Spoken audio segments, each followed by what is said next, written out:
మీరు ఎదుటనున్న గ్రామమునకు వెల్లుడి. ఇది మన అంశం. లూకా సువార్త 19వ అధ్యాయం 28వ వచనం నుండి మనం చూసినట్లయితే ప్రభు అయిన యేసుక్రీస్తు యెరూషలేముకు ఆయన వెళుతూ ఉన్న సందర్భాన్ని మనం చూస్తామన్నట్టు. ఎందుకు వెళుతూ ఉన్నాడు అని మనం ఆలోచించినట్లయితే ఆయన నీ నా మన అందరి పాప పరిహారార్థం బలిగా తనను తాను అర్పించుకున్నట్టుకై ఆయన ప్రయాణం చేస్తూ ఉన్నట్టుగా మనం చూస్తాం.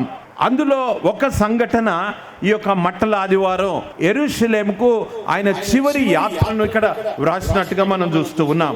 సో ఈ భాగాన్ని మనం ఆలోచిస్తూ ఉన్నప్పుడు మీరు ఎదుటనున్న గ్రామమునకు వెల్లుడి కదా. మొట్టమొదటిది వెల్లుడి. ఇంగ్లీష్లో దీని GO అని అంటారు అన్నట్టు. GO అని అంటే గవర్నమెంట్ ఆర్డర్ అన్నట్టు. గవర్నమెంట్ ఆర్డర్ ఇస్తే అది జరగాలి. మనం బైబిల్లో గమనించినట్లయితే ఇక్కడ GO ఏంటనంటే గాడ్స్ ఆర్డర్. చిన్న పదం GO, కానీ ఎంతో ఆధ్యాత్మిక విలువలు కలదిగా మనం చూస్తున్నాం. బైబిల్ గ్రంథం అంతట్లో దేవుడు అందరినీ తనను ఎవరు దర్శించారో లేక ఆయన ఎవరిని దర్శించారో వాళ్ళందరికీ దేవుడు ఇచ్చిన ఆజ్ఞ ఏంటంటే గో అని చెప్పాడు అన్నట్టు. మీరు చూడండి, మొట్టమొదటిగా ఆదికాండం 12వ అధ్యాయం 1వ వచనంలో అబ్రహాముతో అంటూ ఉన్నాడు ఈ మాట, యెహోవా నీవు లేచి నీ దేశము నుండి నీ బంధువుల యొద్ద నుండి నీ తండ్రి ఇంట నుండి బయలుదేరి నేను నీకు చూపించు దేశమునకు వెళ్ళుము. ఆ తర్వాత ప్రవక్తలందరినీ మనం దేవుని వాక్యంలో గమనించినట్లయితే 2 మాటలు చెప్తూ ఉన్నాడు. వెళ్ళండి, వారితో చెప్పండి, నా మాటలు మీరు వారికి చెప్పండి అని అంటూ ఉన్నాడు. యోనాను మనం చూద్దాం. చూడండి, యోనా గ్రంథం 1వ అధ్యాయం 2వ వచనం చూడండి. నినివే పట్టణస్థుల దోషము నా దృష్టికి ఘోరమైనది గనుక నీవు లేచి నినివే మహాపట్టణములకు పోయి దానికి దుర్గతి కలుగునని ప్రకటింపుము. ప్రవక్తలందరూ కూడా దేవుడు వారికి ఏం చెప్పాడో వారు వెళ్ళి వారు ప్రకటించినట్లుగా go and speak, go and tell అనేది మనం చూస్తూ ఉన్నాం. తర్వాత యేసు ప్రభువును మనం గమనించినట్లయితే ప్రియులారా, మత్తయి సువార్త 28వ అధ్యాయం 19వ వచనం, కాబట్టి మీరు వెళ్ళి సమస్త జనులను శిష్యులుగా చేయండి. ఇక్కడ యేసు ప్రభు అంటూ ఉన్నాడు, go and tell, go and make disciples. మీరు వెళ్ళి ప్రకటించండి, మీరు వెళ్ళి శిష్యులనుగా చేయమని దేవుడు ఆజ్ఞాపిస్తూ ఉన్నాడు. అనేకులు ప్రభుని అంగీకరించినట్లుగా ప్రతి ఒక్కరికి ఆయన చెప్తూ ఉన్నది ఏంటంటే నన్ను ప్రకటించండి, వెళ్ళండి, సువార్తను చెప్పండి అని ఆయన చెప్తూ ఉన్నట్టుగా మనం చూస్తూ ఉన్నాం అన్నట్టు.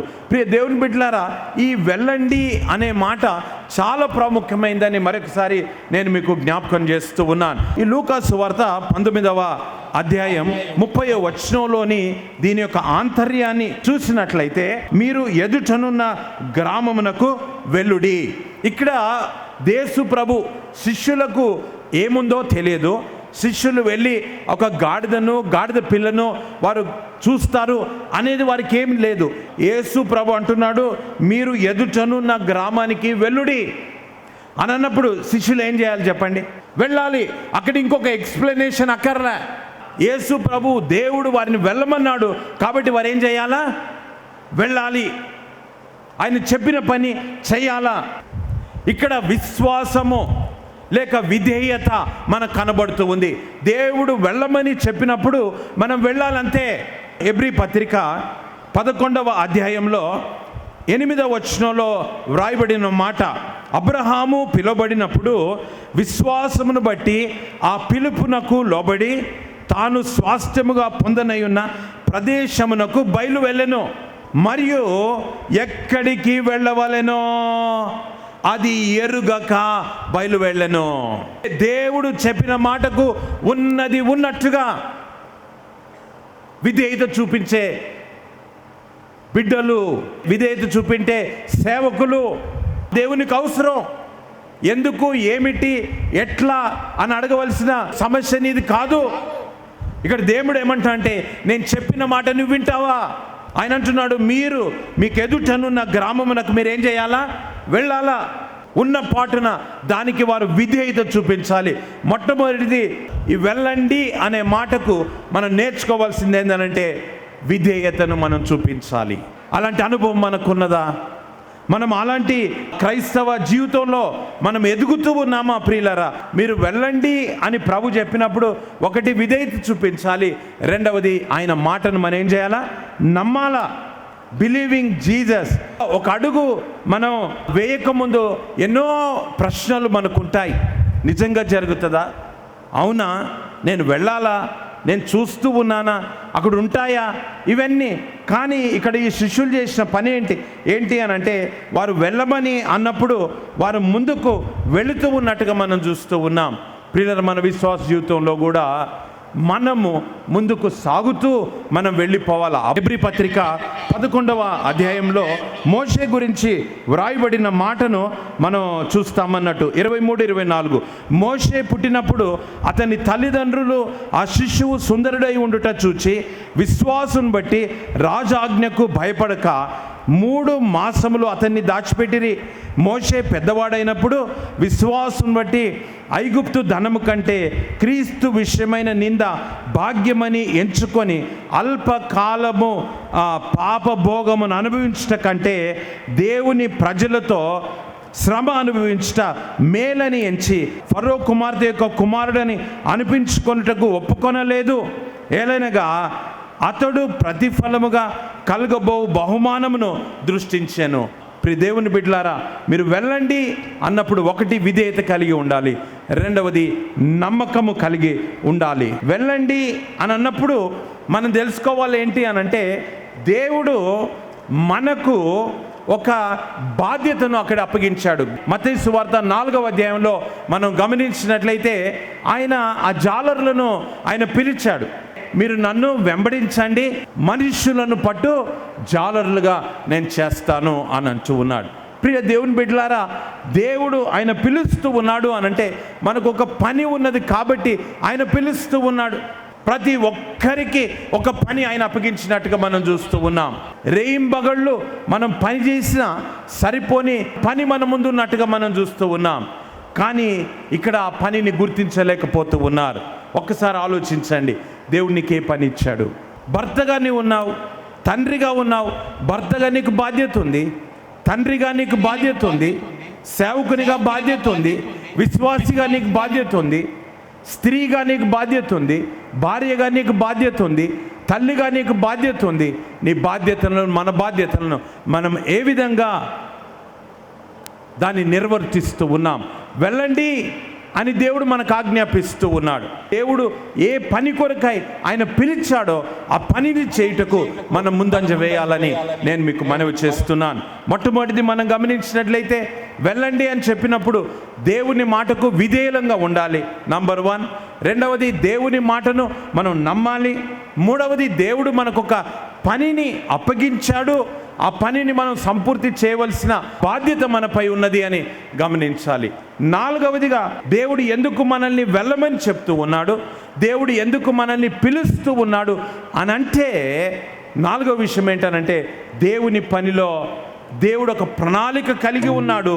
దేవుని యొక్క ఉన్నతమైన ప్రణాళికలో నిన్ను నన్ను ఆయన పాలిభాగస్తులుగా చేస్తూ ఉన్నాడు. ఎంతటి భాగ్యం! ఒక్కసారి మనం ఆలోచించాలని నేను మీకు మనవి చేస్తూ ఉన్నాను. ప్రియులారా, పేతురు రాసిన 2వ పత్రిక 3వ అధ్యాయం 9వ వచనం, కొందరు ఆలస్యమని ఎంచుకొనున్నట్లు ప్రభు తన వాగ్దానమును గూర్చి ఆలస్యం చేయవాడు కాడు, కానీ ఎవ్వడునో నశింపవలనని ఇచ్చేంపక అందరూ మారు మనసు పొందవలనని మీ ఎడల దీర్ఘశాంతము గలవాడై ఉన్నాడు. దేవుని యొక్క ఉద్దేశం ఏంటనంటే ఎవ్వరు నశించటం ఆయనకి ఇష్టం లేదు. అందరూ అంతటా మారు మనసు పొందాలి అనేది దేవుని యొక్క సంకల్పం అయి ఉన్నట్టుగా మనం చూస్తున్నాం. మీరు మీ ఎదుటనున్న గ్రామమునకు వెల్లుడి. ఎందుకు దేవుడు మనల్ని వెళ్ళమంటున్నాడు అనంటే ఈ సువార్త ప్రకటించాలా. ఈ సువార్త దేవుని యొక్క ఉద్యమం అయి ఉన్నది, ఇది దేవుని యొక్క ప్రణాళిక అయి ఉన్నది. పేతురు రాసిన 1వ పత్రిక 2వ అధ్యాయం 9వ వచనం. అయితే మీరు చీకటిలో నుండి ఆశ్చర్యకరమైన తన వెలుగులోనికి మిమ్మల్ని పిలిచిన వాని గుణాతిశయములను ప్రచురం చేయ నిమిత్తము ఏర్పరచబడిన వంశమును, రాజులైన యాజక సమూహమును, పరిశుద్ధ జనమును, దేవుని సొత్తైన ప్రజలనై ఉన్నారు. ఆయన గుణాతిశయములను ప్రచురం చేయ నిమిత్తం దేవుడు మనల్ని ఎన్నుకున్నాడు.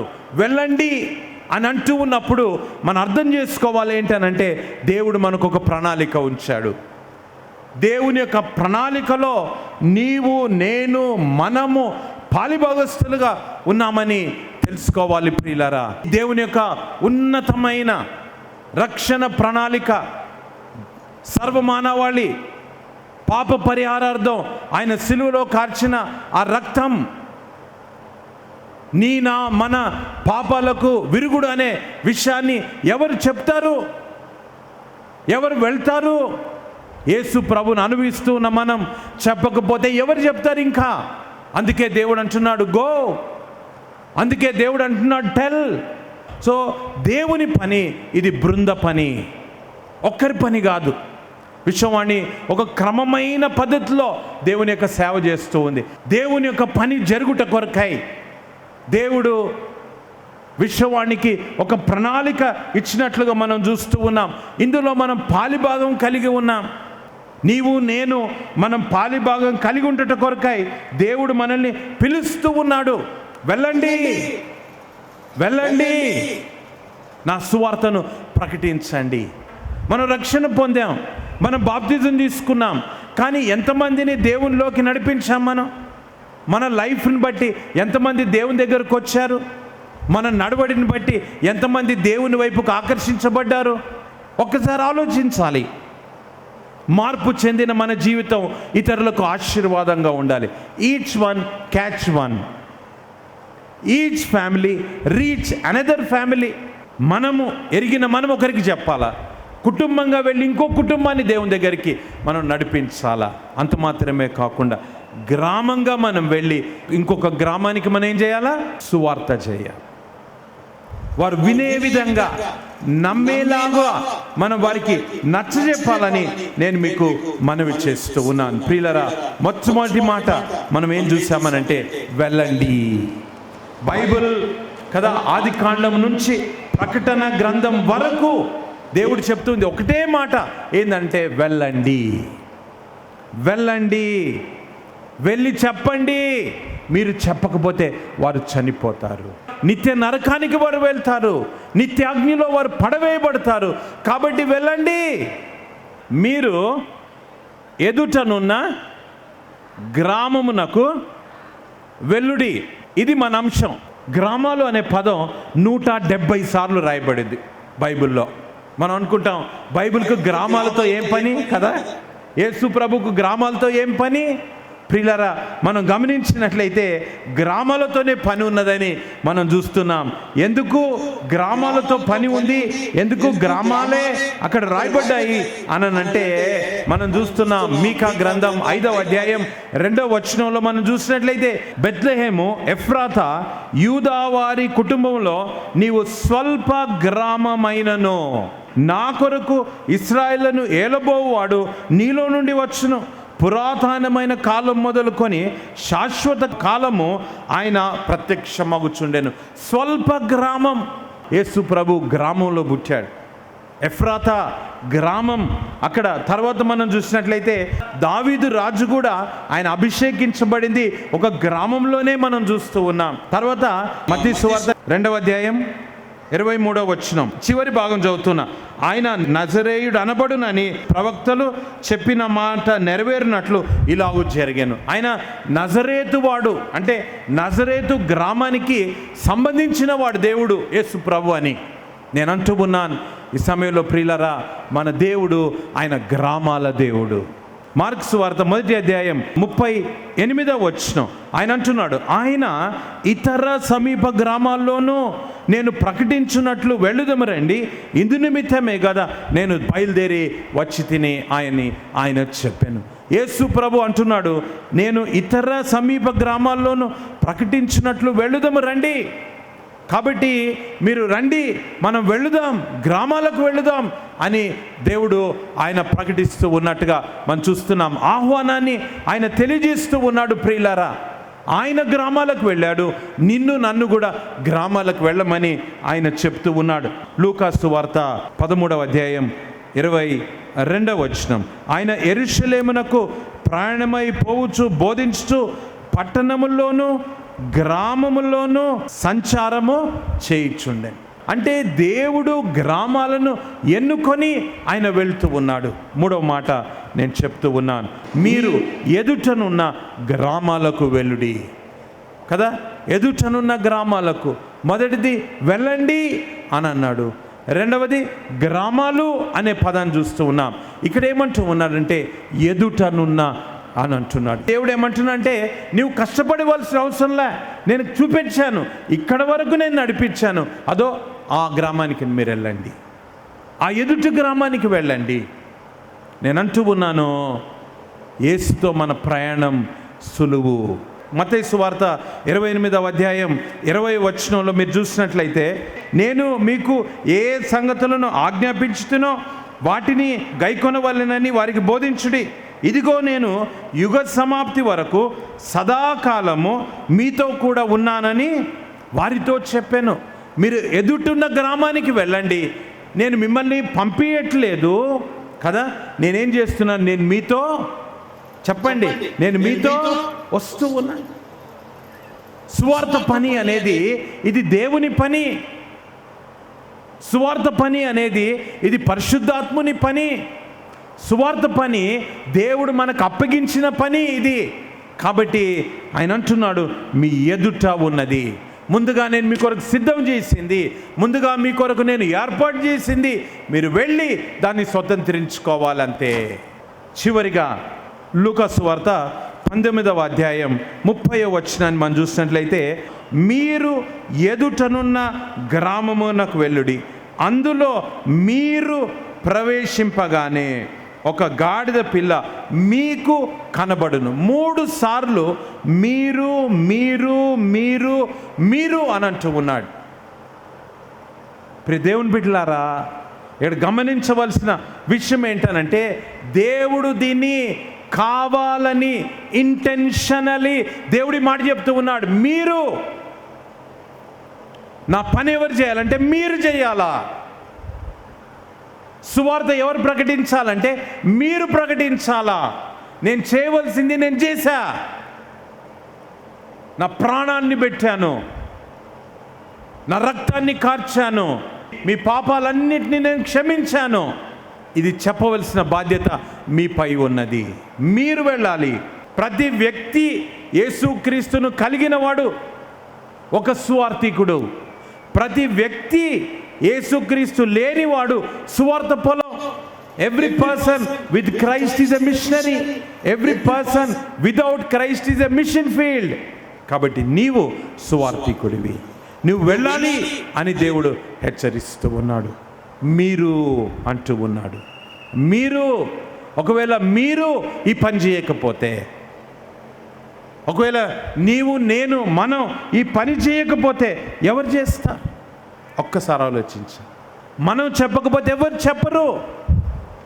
దేవుడు ఆ బాధ్యత, ఆ భాగ్యం మనకిచ్చాడు.